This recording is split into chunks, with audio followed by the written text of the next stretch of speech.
إن الحمد لله نحمده ونستعينه ونستغفره ونعوذ بالله من شرور أنفسنا ومن سيئات أعمالنا من يهده الله فلا مضل له ومن يضلل فلا هادي له نشهد أن لا إله إلا الله وحده لا شريك له ونشهد أن محمدا عبده ورسوله falenderimet dhe lavdërimet I përkasin vetëm Allahu të madhëruar, atë e falenderojmë dhe vetëm prej tij falje dhe ndihmë kërkojmë mbrojtje për Allahut që të na ruajë nga të këqijat e vetvetes tonë dhe nga të këqijat e veprave tona. Kë udhëzon Allahu në rrugën e drejtë, nuk ka kush që ta humbë, dhe kë humb Allahu i madhëruar, nuk ka kush që ta udhëzojë përposë me lejen e tij. Dëshmojmë dhe deklarojmë se nuk ka të adhuruar me të drejtë përveç Allahut, ashtu siç dëshmojmë dhe deklarojmë se Muhamedi sallallahu alaihi wasallam është rob dhe I dërguar I tij sallallahu alaihi wasallam. Padyshim se të gjitha falenderimet dhe lavdet dhe lavdërimet janë për Allahun I cili na zgjodhi neve begatin më të madhe, e kjo begati është Islami, pra kjo fe madhështore me të cilën Allahu na krenoi dhe na lartësoi dhe na bëri të jemi krenar ku do që shkojmë, edhe pse shumë prej muslimanëve sot e shohin veten si të mangët kur e cekin se jam musliman. Kur tjetri pyet çfarë feje I përket, ai ka turp të thotë jam musliman, ndërkohë që ai duhet krenohet dhe të thotë po elhamdulillah jam musliman. Prandaj t'ja kemi frikën Allahut dhe të krenohemi me këtë fe dhe të zbatojmë këtë fe dhe të udhëzohemi me këtë fe dhe ta ndjekim këtë fe, sepse do të gjejmë lumturinë e kësaj bote dhe botës tjetër. Allahu I madhëruar tha: "Faman ittaba'a hudaya fala yadhillu wala yashqa." Kush e ndjek udhëzimin tim, thot Allahu, pra kush e ndjek Islamin, fen e vërtet, nuk ka për ta humbur rrugën e drejtë dhe as s'ka për të vuajtur si në këtë botë ashtu dhe në botën tjetër. Subhanallah, kjo jetë madhështore o vëllezër, duhet medituar shumë mirë dhe kuptuar shumë mirë. Siç thot Allahu: "Faman ittaba'a hudaya fala yadhillu wala yashqa." Kush e ndjek Islamin, kush e ndjek udhëzimin tim, kush e ndjek Kur'anin, pra librin e Allahut, s'ka për të devijuar dhe s'ka për të vuajtur si në këtë botë dhe në botën tjetër. Po ashtu Allahu I madhëruar thotë edhe në një jetë të ngjashëm, por që ka një kuptim tjetër: "Faman ittaba'a hudaya fala khawfun 'alayhim wala hum yahzanun." Kush e ndjek udhëzimin tim, thot Allahu, as ka për pasur frikë dhe as ka për të pikëlluar. Subhanallah, sa madhështore është kjo fe e cila na lumturon nëse ne zbatojmë dhe ndjekim atë.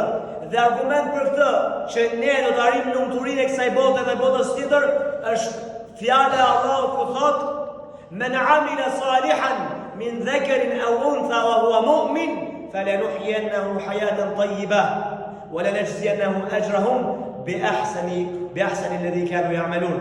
Thot Allah I madhëruar, kushdo qoftë ai, qoftë mashkull apo femër, nëse vepron vepra të mira, duke qenë besimtar, duke qenë musliman, do t'ja bëjmë jetën, thot Allahu, të lumtur. Falanuhyiyannahu hayatan tayyibah, do t'i japim një jetë të lumtur, një jetë të mirë, një jetë të paqë. Dhe thot në botën tjetër do t'i shpërblejmë sipas veprave më të mira që kanë punuar ata. Pa shiko, kushti kush është? Me qenë besimtar apo besimtare, musliman apo muslimane, duke punuar vepra të mira, jo vetëm me nejt. Për shumica e muslimane sot çfarë thon? Ja musliman alhamdulillah. Por nga ana tjetër asnjë vepër e Islamit nuk dallohet ke ai. Ai as nuk ka për shembull, nuk ka as namaz, nuk ka as zeqat, nuk ka as hax, asnjë prej veprave të Islamit do të jetë musliman. Dhe pastaj, mas një farë kohe, kur dikush I paguajnë një lek prej jo besimtarve, thot unë po e le Islamin. Po ti s'ke qenë o I mirë në një Islam që t'ush po le Islamin sot. Ti nuk e qenë në një Islam. Thjesht e ka quajtur vetë musliman se ke pritur ndonjë dobi të dunjas, në një gjë materiale, në një lek. Mirë, po kur erdhi mundësia materiale nga të tjerët, ti direkt e le Islamin, sepse nuk ishte qëllimi jot Islami, por ishte të fitosh gjërat materiale të kësaj bote. Prandaj o vëllezër, një musliman I denj duhet ta zbatojë fenë Allahut, duhet ta adhurojë Allahun, së paku të falet, së paku të zbatojë ato gjëra të vogla që I ka caktuar Allahu, të cilat nuk janë të vështira. Nuk po themi ne pastaj ta xheroj ai gjatë gjithë vitit nafile, se kjo është pastaj ai që është me iman të fortë, me besim të fortë. Ai që ka iman të dobët, pra dobët po themi deri diku, ai edhe gjatë e fesë me zor i zbaton, pra urdhat e fesë. Kurse ai që ka imanin e lartë, përveç namazit farz, përveç obligimit të zeqatit, përveç shumase të tjerëve, ai dhe bën nafile, pa vullnetare, jep sadaka vullnetarisht, fal namaz vullnetarisht e kështu me radhë. Prandaj o vëllezër, të kapemi formas së feje, të kapemi dhe të krenojemi me këtë fe, dhe të udhëzohemi me udhëzimet që na ka dërguar Allahu me anë të Kuranit famullar dhe me anë të Profetit sallallahu alaihi wasallam, dhe t'i kundërshtojmë jo besimtarët, sepse jo besimtarët nuk kanë asgjë tek Allahu. Allahu i madhëruar thot: "Le in ashrakte le yahbatanna 'amaluk." Thot Allahu i madhëruar: "O Muhammed, nëse ti bën shirk, nëse ti adhuron dikën tjetër me Allah, qoftë teqe, qoftë tyrbe, qoftë varr, çfarë do qoftë tjetër përveç Allahut, nëse ti adhuron, i thot, do të shkatërrojnë gjitha veprat e mira." Subhanallah. Pra shirku është gjë e rëndë. Prandaj, jo besimtarët ne duhet t'i kundërshtojmë e jo mos t'i pasojmë e t'i përgjasojmë atyre. Profeti sallallahu alaihi wasallam na ka pranuar se ne do t'i ndjekim ata, pra një pjesë e ummetit Muhamedit sallallahu do t'i ndjek jo besimtarët, por ne nuk duhet jemi prej tyre. Thot profeti alaihi salam, do t'i ndiqni shembujt e popujve të mëparshëm, hap pas hapi. Ajsa nëse ata futen në vrimën e ardhucës, ju do të futeshit bashkë me ta. Subhanallahu, ai shumë do t'i ndjekni thot, dhe do të përgjasoni me jo besimtarë të pejgamberit sallallahu alaihi wasallam, saqë edhe nëse ata marrin rrugën për të futur në vrim të ardhucës, ju do të merrni rrugën për të futur në vrim të ardhucës. Ai shumë do t'i pasoni ata. Edhe sahabët thanë: "O dërguar Allah, a mos ke për qëllim të krishterët dhe çifutët? A për këto ke për qëllim?" Tha pejgamberi sallallahu alaihi wasallam: "E kush tjetër përveç tyre? Pra këtë tjetër përveç tyre do pasoni ju." Prandaj po të shoh muslimanë sot, po të shohësh motrën muslimane të cilat edhe ndoshta falen, rinë të zbuluar si qafirkat, si jo besimtare, të zbuluara me treqerekshe, apo me minifunde, apo këta diun. Subhanallah, kjo është një përjastim i ndyrë dhe i shpifur. Po ta shihni muslimanët sot, pa dash më ofendu askënd, nuk e zbatojnë sunetin e pejgamberit sallallahu alaihi wasallam lidhur me mjekrën. Ajo është suneti i pejgamberit sallallahu alaihi wasallam, kurse ne e ruajmë, nuk lejohet, është suneti i pejgamberit sallallahu alaihi wasallam. Se kjo është përgjasim e jo besimtar. Çfarë na dallon me vëra e besimtar? Na dallojnë gjëra të cilat i ka bërë Allahu shenjë fes, namazi, xhexhati, agjërimi, domethënë suneti e pejgamberit sallallahu alaihi wasallam. Kështu dallohet një jo besimtar nga besimtari. Prandaj mos i përgjasojmë atyre, qoftë në veshjen e tyre, qoftë në qetjen e tyre. Ka edhe besimtarë të cilët qeten si jo besimtarët, ndjekin futbollistët, qeten për shembull kapelon, si i thon asaj atij modelit. Pejgamberi ka paralajmëruar, ka thënë asnjëri mos qetet, kuptimi i hadithit pejgamberit sallallahu alaihi wasallam. Asnjëri mos të qetet si jo besimtarët. Pra qet një pjesë flokëve dhe lë një pjesë tjetër. Nuk lejohet këtë gjë. Prandaj sot po të shihni o vëllezër në shumë gjëra, në veshje, në qetje, në ecje, në adhurime madje ndjekim jo besimtarë. Vallahi kjo është turp i madh. Pejgamberi sallallahu alajhi wasallam duke na paralajmëruar prej jo besimtarëve dhe prej përgjasimit të tyre tha Allahu i mallkoft çifutët dhe krishterët të cilët i morën varret e pejgamberëve për xhami. Dhe po ti shohësh edhe besimtarët sot i kanë marrë varret e pejgamberëve, varret e vlijave, varret e dietarëve për vend adhurimi. Pra xhami, ka më xhami, se në xhami adhurohet Allahu, ata shkojnë në përteç, në përtyrbe, në përvarje ku ta diun. Pra imagjino vëllezër, jo nuk mjafton përngjasimi në rroba, në veshje apo në modelin e flokëve, por edhe në adhurim. Pra të krishterët çfarë bënë të çifutët? Mas i vdiqën pejgamberët, mas i vdiqën njerëzit e mirë, ata shkon tek varet dhe thanë, këto kanë qenë njerëz të mirë, atëherë ne të lutemi tek këta afër se ata janë afër Allahut. Nuk e ka shirk. Dhe pejgamberi paralajmëroi tha, Allahu i mallkoft çifutët e krishterët të cilët i morën xhamit e pejgamberëve si, domethënë i morën varret e pejgamberëve si xhami. Prandaj neve jemi të paralajmëruar prej Allahut dhe dërguarit e tij sallallahu alaihi wasallam që të mos i përgjasojmë as pak jo besimtarëve. Në asgjë, as në moral, as në veshje, as në etika, as në adhurime. Ti përgjasojmë muslimanit, islamit që na dërgoi Allahu te bareke u taala. Pejgamberi sallallahu alaihi wasallam thanë në një hadith të saktë, "Men tashabbaha bi qaumin fa huwa minhum." Kush i përgjason një populli, ai është prej tyre. Allahu na ruaj. Edhe prej gjëve të tjera vëllezër, që përgjasojmë jo besimtar, a i keni pa muslimanët sot, Allahu ju uzoft se si lejojnë gratë e tyre, apo motrat e tyre, apo nënat e tyre të shkojnë për plazhe kur zhvishen aty. Ku nuk ka degradim total. Si a toleron muslimani vetes së tij dhe familjes së tij që të shkojnë në vende të degeneruara? Ky është përngjasi me ta. Ata dalin të zhveshur dhe se ka problem. Dhe po ti pyesësh disa prej tyre, janë aq të çuditshëm. Valla aq sharat sa që habitesh për Zotin. I thash njërit, ai është jo besimtar, i fesë tjetër i përket, jo musliman. I thash sa keq dalin sot femra, ke të drejtë tha. Mi po pastaj kur cekëm çështën e plazhit, atje s'ka gjë tha. Atje dalin më keq. Ai tha s'ka gjë. Domethënë është bërë normale. Kurse këtej kur dalin në rrugë tha, kjo është e tepruar. Po atje në plazhet e jo se dalin gjithë atje. Subhanallah. Pse ne besimtarët ti do t'i ngjasojmë? Ti jo besimtar do t'i ngjasojmë? Me logjikën e këtij do shkojmë? Pashallahu jo. Prandaj o vëllezër, krenohuni me fen tuaj. Krenohuni me islamin tuaj. Dhe kundërshtojini jo besimtar në çdo gjë. Allah më thot, "Walillahi al-izzatu wa li rasulihi wa lil mu'minin." Tha Allahu i takon krenaria dhe besimtarëve dhe pejgamberit. Pra neve muslimanëve në takon krenaria. Ne jemi krenar, pavarësisht se sot për shkak se jemi larguar nga feja Allahut, po na poshtrojnë qafirat. Imagjino, edhe pse jemi shumicë në Ballkan, si në Shqipëri, në Kosovë, ato na diun në Maqedoni, jemi shumicë muslimane, e po ti shohësh dalin nëpër media ato llapashqirët islamofobët vetëm flasin. Pse? Sepse jemi dobësuar ne pra. Jemi dobësuar ne, s'kemi respekt për veten tonë. Ndjej krenar, ai është musliman tjetri, ka frikë me shpreh. Ka frikë se mos e gjykojnë. Subhanallahu, i madh është Allah. Prandaj o vëllezër, të krenohemi me këtë fe madhështore. Pasha Allahu na ka nderuar shumë. O vëllezër, Allahu na ka begatuar me gjitha mirësitë e kësaj bote. Inshallah na begaton edhe me mirësitë e botës tjetër. Po prej mirësive të kësaj bote Allahu na ka begatuar me pasuri, me fëmijë, me gra, me shtëpi, me gjitha të mirat. Na ka begatuar me sytë tanë që shohim, me vesh, me çdo gjë, se ka të tjerë nuk shohin, nuk dëgjojnë, janë paralizuar. Ne I kemi gjitha të mirat.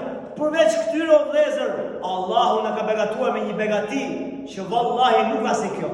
E kjo begati është vetë Islami, vetë kjo fe madhështore. Prandaj o vëllezër, nga që është kaq madhështor Islami, dhe urdhron për mirë, dhe ndalon nga e keqja, dhe është krenar, pra nuk lejon që ti përngjasosh tjetrit, prandaj dhe sulmohet kaq shumë. Pse nuk sulmohet krishtërimi? Pse nuk sulmohen çifutët kaq shumë sa që luftojnë Islami dhe muslimanët? Pse nuk luftohen ata që adhurojnë Budën, budistët, ata që adhurojnë zjarin, zarputistët, ata që adhurojnë diellin, ata që adhurojnë hënën? Ka dhe njerëz që adhurojnë diellin dhe hënën. Prandaj dhe Allah thot në Kur'an, mos adhuroni as hënën as diellin, por adhuroni vetëm Allahun e madhëruar. Pra imagjino o vëllezër, ata nuk I sulmojnë gjithë këta fe të tjera që janë me mira, fe të tjera, vetëm Islamin gjetën. Pse sulmojnë Islamin? Sepse e drejta gjithmonë do sulmohet. Imagjino ne ata na sulmojnë se na kanë inat, se Allahu s'ja ka dhënë atë udhëzim. Dhe ne tash ndihemi të poshtruar, vallahi kjo është turpi më I madh. Dhe nuk ndihemi të poshtruar vetëm se kemi lënë fen Allahu, se ndryshe s'ka mundësi. S'ka mundësi, subhanallah. Omeri radiallahu anhu kur u udhëzua, a nuk ishin gjithë jo besimtarët kundra besimtarëve, edhe Omeri po. Ama kur Omeri u bë musliman, ata e kishin frikë, që ai kishte atë, subhanallah, atë pamjen e besimtarit. E kishin frikë Omeri radiallahu anhu, se ai krenoheshte, ai kur u fut në Islam nuk e ndjeu vetëm të vobekt, po e ndjeu krenar. S'është Islami ai që të bën krenar, sepse është feja atij I cili është krenar. Ai është Allahu te bareke ve teala. Prandaj, kur o vëllezër mos ndihni të poshtruar, kur o vëllezër mos ndiqni hapat e jo besimtarëve, kur o vëllezër mos I ndiqni ata se nuk kanë asnjë hajër pas Allahut. Allah e thekë shumë ai në Kur'an, që ata nuk kanë hajër jo besimtarët. Dhe Allahu thot, nëse Allahu do të dinte që Allah e din, po thjesht, po ta jep ty si ide që ta kuptosh mirë, thot nëse Allahu do të dinte ndonjë mirësinë në zemrat e tyre, pra jo besimtarëve, kishte për t'u udhëzuar. Prandaj, mos të mashtroj një jo besimtar nëse është bamirës, mos të mashtroj një jo besimtar nëse është I buzëqeshur, mos të mashtroj një jo besimtar nëse është me etikë dhe moral. Këtë ka për vete për këtë dynja, ama në botën tjetër, thot Allahu, zot kena asnjë pjesë në botën tjetër. Prandaj krenohu me fen tënde. Bëu krenar, por kjo zot thotë që ti je musliman, po tash I bësh edhe 300 zezët. Jo, as kjo nuk tolerohet. Kur ti je besimtar, duhet të ecësh me moralin e besimtarit. Prandaj kur u pyet Aisha radhiyallahu anha se si ishte morali i profetit sallallahu alaihi wasallam, Aisha radhiyallahu anha i pyeti sahabët, ato sahabi që e pyetën, mirë tha, a nuk e lexoni ju Kur'anin? A nuk e lexoni Kur'anin? Thanë sahabët, po e lexojmë. E po edukata dhe etika dhe morali i profetit sallallahu alaihi wasallam ishte pikërisht Kur'ani familjar. Prandaj ishte shembulli i Kur'anit. Prandaj dhe Allahu, dhe po e mbyll me këtë ajet Kur'ani, prandaj dhe Allahu duke na paralajmëruar dhe të hequr vëmendjen neve na tha: "Laqad kana lakum fi rasulillahi uswatun hasana liman kana yarju Allaha wal yawmal akhir." Në Muhammedin sallallahu alaihi wasallam keni shembullin më të lartë. Allahu parandetoi gjithë besimtarëve shembullin më të mirë, moralin më të plot e keni tek pejgamberi sallallahu alaihi wasallam. Dhe ky shembull i mirë është për ata që besojnë Allahun dhe botën tjetër, dhe nuk është për ata që nuk e besojnë Allahun dhe botën tjetër. Kështu e thënë Allahu në Kur'an me këtë ajet Kur'ani.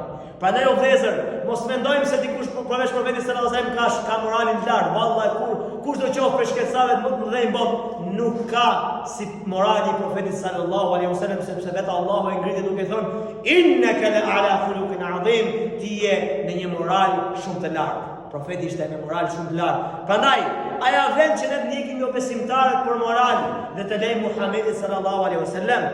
Pa e dini o vëllezër që ai person i cili ndjek, domethënë udhëzim tjetër përveç udhëzimit Muhammedit sallallahu alaihi wasallam, ndjek moral tjetër përveç moralit Muhammedit sallallahu alaihi wasallam dhe kënaqet me moralet e tjera përveç moralit pejgamberit sallallahu alaihi wasallam, del prej feje. Wallahi del prej feje.